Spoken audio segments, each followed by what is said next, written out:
नमस्कार, welcome back to my channel ask asteroid. आप सबों का एक बार हमारे इस चैनल में फिर से बहुत बहुत स्वागत है।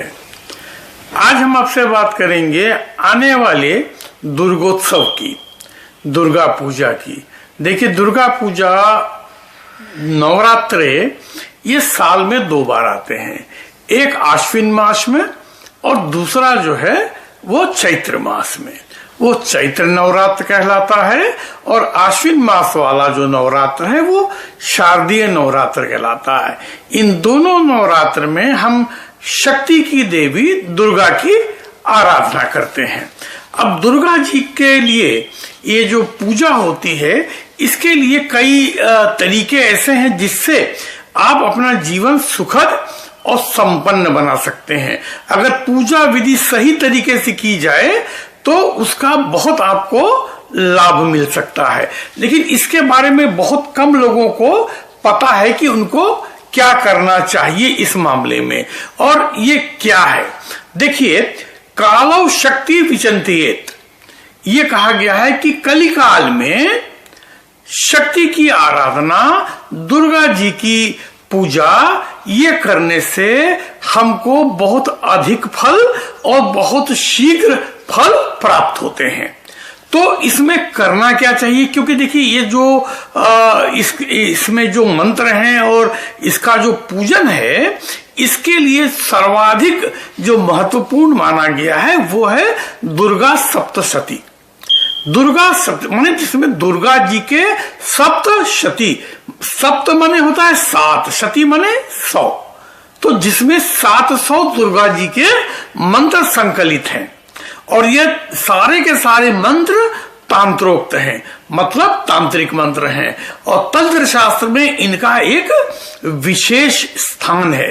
ये बहुत पावरफुल कहे गए हैं और इसमें कुछ खंड हैं जिनको आपको उसी हिसाब से पूजा करनी चाहिए, तो आपको इसका पूरा लाभ मिलता है। अब दुर्गा सप्तशती आई कहां से?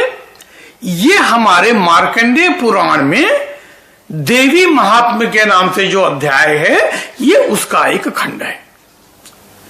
तो मार्कंडेय पुराण का देवी महात्म्य, उसमें ये 700 श्लोकों का जो संकलन है वह दुर्गा सप्तशती के नाम से विख्यात हुआ है और ये बहुत पावरफुल है।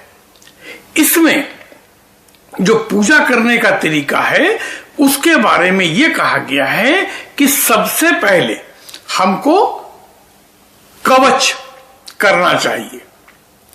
तो जब हम कवच करते हैं तो हम अपने पूरे शरीर को, देखिए ये शरीर है तो आप हैं तो ये पूजा है, पाठ है और ईश्वर है, और आप ही निकल गए तो क्या पाठ क्या पूजा। तो इसलिए सबसे पहले शरीर को कवचित किया जाता है।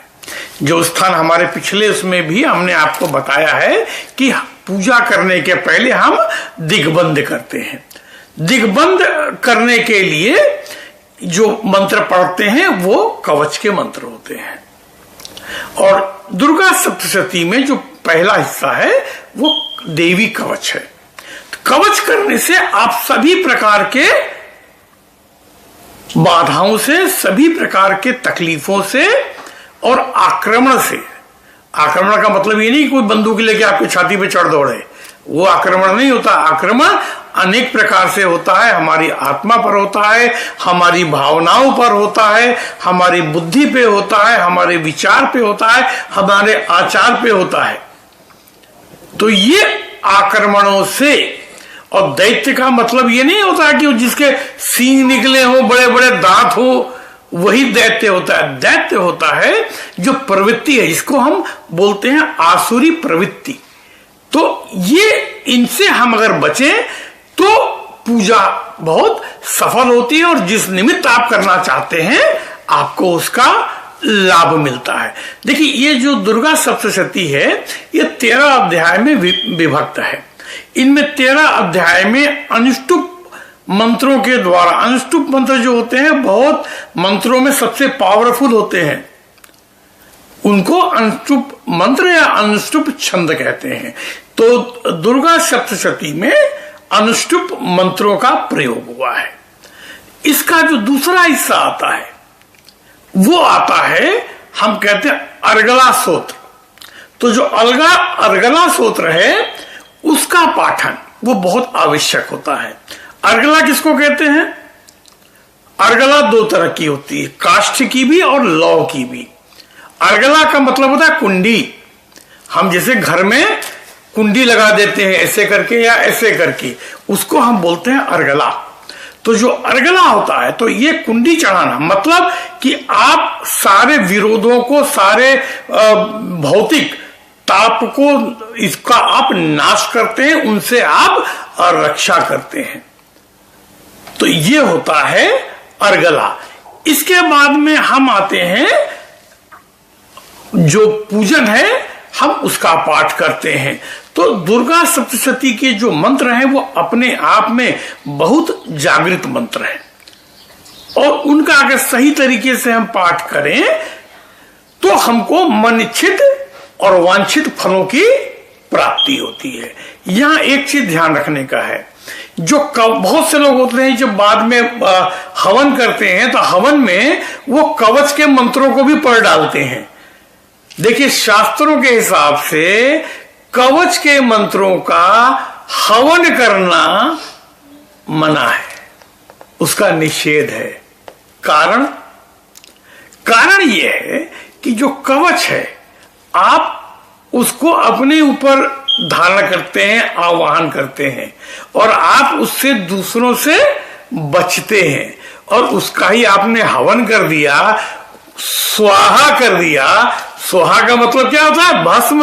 अग्निदेव को हमने दे दिया, हविष्य चला गया हवन में, वो उनका भोजन हो गया, तो फिर आपका तो कवच गया ना। इसलिए कवच के मंत्रों से इसको मंत्र करने की मनाही है। देखिए, अब इसमें सभी दुर्गा पूजन में सभी काल बहुत ही महत्वपूर्ण कहे गए हैं, लेकिन 1, 2, 9 और 10 ये दिन जो होते हैं, नवरात्रि के बाद वाला दिन, जैसे शारदीय नवरात्र में तो 10वां दिन जो है विजयदशमी का होता है ना। नवरात्र इधर हो गए 9 दिन जिसमें देवी का पूजन हो गया, और 10वां जो विजयदशमी है। तो ये तिथियां खास तौर पे बहुत महत्वपूर्ण मानी गई हैं।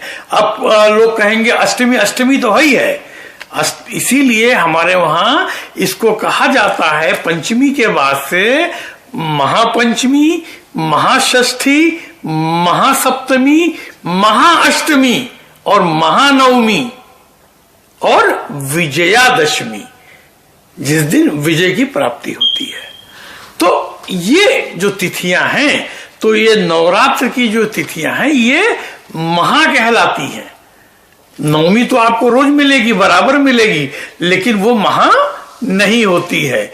तो इसलिए इन अध्यायों का पाठ करना, पहला, दूसरा, 9वां और 10वां, इन अध्यायों का पाठ करना इन 9 दिनों के बीच में बहुत ही लाभदायक और इच्छा पूर्ति का कारक माना गया है। अब ये अगर कोई पाठ करता है तो ये मान्यता है कि आपको दरिद्रता का कभी सामना नहीं करना पड़ेगा, आपको कभी कष्टों का सामना नहीं करना पड़ेगा। तो दुर्गा सप्तशती के पाठ के साथ में हवन का भी विधान है। तो इसमें हवन करने से मन इच्छित फल प्राप्त होते हैं। तो अगर ये अब इसमें जो 9 दुर्गा के स्वरूप हैं वो शैलपुत्री, ब्रह्मचारिणी, चंद्रघंटा, कुष्मांडा और स्कंद माता, कात्यायनी और कालरात्रि और महागौरी, ये आपके 9 रूप हैं। तो हर दिन एक एक रूप का ध्यान करके इसका पाठ करना चाहिए। तो ये हम जितना इसको समझेंगे तो इसमें हमको अकथनीय लाभ की प्राप्ति होती है। इसके वजह से हमको ये दुर्गा नवरात्र जो है इनका एक महत्व कहा गया है। अब आप हम समझिए कि इसमें दुर्गा पूजन करने में हमें क्या सावधानी करनी चाहिए, क्या उचित प्रक्रिया होती है, क्या इसमें निषेध है। अगर आप ये जान के पूजन करेंगे, आपको निश्चित रूप से इस वर्ष या हर वर्ष आपको जबरदस्त सफलता की प्राप्ति होगी। आप करके देखें। क्योंकि यह वीडियो थोड़ा लंबा हो रहा है, तो मैं इस चीज को यहाँ पर रोक करके अगले वीडियो में मैं आपको इसके बारे में बताऊंगा, इसी क्रम में, कि हमको दुर्गा पूजा जो करनी होती है घर पे, हम बगैर आडंबर के सिर्फ अपने इन ग्रंथों के हिसाब से, दुर्गा सप्तशती के हिसाब से, और क्या सावधानी रखते हुए हम पूजा कर सकते हैं जिससे हमको मनोवांछित फल प्राप्त हो। तो मिलते हैं अगले एपिसोड में इसके आगे, जिसमें हम आपको बाकी चीजों के बारे में बताएंगे। तब तक के लिए आपसे आज्ञा लेते हैं। सुखी रहिए, स्वस्थ रहिए। नमस्कार।